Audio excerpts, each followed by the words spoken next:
तो नमस्कार प्रणाम स्वागत बाटे आप सबके राइटर बागी भाई के चैनल पर। भैया आज उपस्थित बानी रुआ सबके बीच में लेके देवी गीत वो भोजपुरी में बहुत बढ़िया मैटर सजौले बानी थामे वाली माई के ऊपर।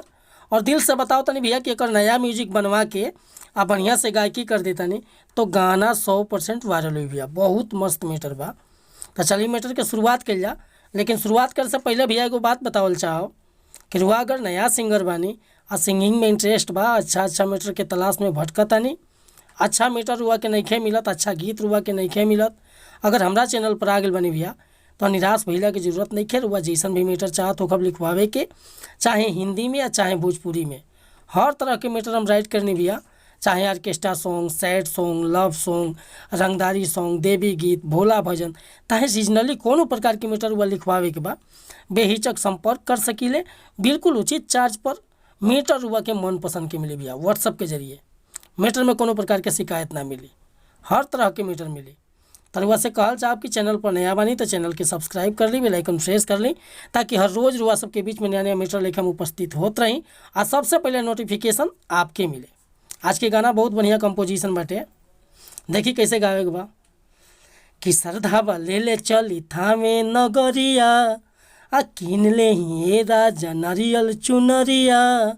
सुनी ना, सरधावा ले ले चली थामे नगरिया किन ले ये राजा नारियल चुनरिया। मानी कहाँ न हमार संगे चली दरबार, मानी कहाँ न हमार आ संगे चली दरबार, और वो यार जी लगाइली हम मन से आ धन होला जीवन माई के दर्शन से। हे जी धन होला जीवन माई के दर्शन से।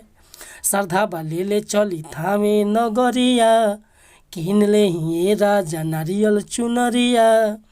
मानी कहाँ न हमार संगे चली दरबार, मानी कहाँ न हमार संगे चली दरबार, और जी लगाइली हम मन से आ धन होला जीवन माई के दर्शन से। हे जी धन होला जीवन माई के दर्शन से। तो उम्मीद करता नहीं मुखड़ा रुआ सबन के अच्छा लागल हुई। अगर ये मुखड़ा पसंद बा, फुल गीत लिखवावे के चाहता नहीं तो बिल्कुल उचित चार्ज पर हुआ कि गाना व्हाट्सअप के जरिए मिल जाए भैया। हमार व्हाट्सअप नंबर बाटे 8874473128 8874473128। रुआ कोनो भी प्रकार के मैटर लिखवाओ खतरा बेहिचक फ़ोन या व्हाट्सअप कर सकता नहीं भैया। मिलत नहीं हम अगला वीडियो में कुछ नया गाना कुछ नया गीत के साथ। तब तक के लिए रुआ सब सहमति चाहता नहीं। वीडियो पसंद आई तो एगो लाइक करब, कमेंट करब और चैनल पर नया होके तो चैनल के सब्सक्राइब जरूर कर ले भैया। धन्यवाद।